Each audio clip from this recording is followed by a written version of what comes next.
Vadodara central જેલમાં કાચા કામના આરોપી જયેશભાઈ નટવરભાઈ પંડ્યાનું મોત થતાં ચકચાર મચી જવા પામી છે। આ ઘટનાને લઈને પરિવારજનોમાં ભારે આક્રોશ જોવા મળી રહ્યો છે। આરોપી વડોદરાના વડનામા પોલીસ મથકમાં બેદરકારી બદલ સાપરાધ માનવ વધનો ગુનો નોંધાયો હતો, જેમાં 2 કામદારોના મોત થતાં 3 સામે કાર્યવાહી ચાલી રહી હતી, જેમના આ એક આરોપી હતા।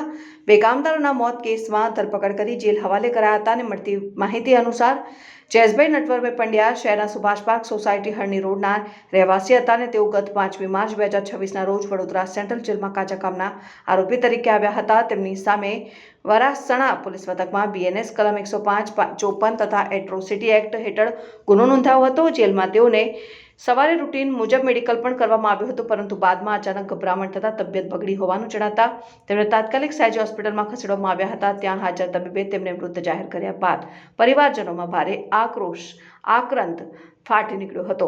પરિવારજનોનો જેલ તંત્ર પર આક્ષેપ। પરિવારજનોનો આક્ષેપ છે કે તેમના ઉપર ખોટી રીતે કેસ કરવામાં આવ્યો હતો અને જેલમાં થયેલા મોતને કારણે તેઓમાં રોષ વ્યાપ્યો છે। મૃતદેહને હાલ સયાજી હોસ્પિટલના કોલ્ડ રૂમમાં રાખવામાં આવ્યો છે।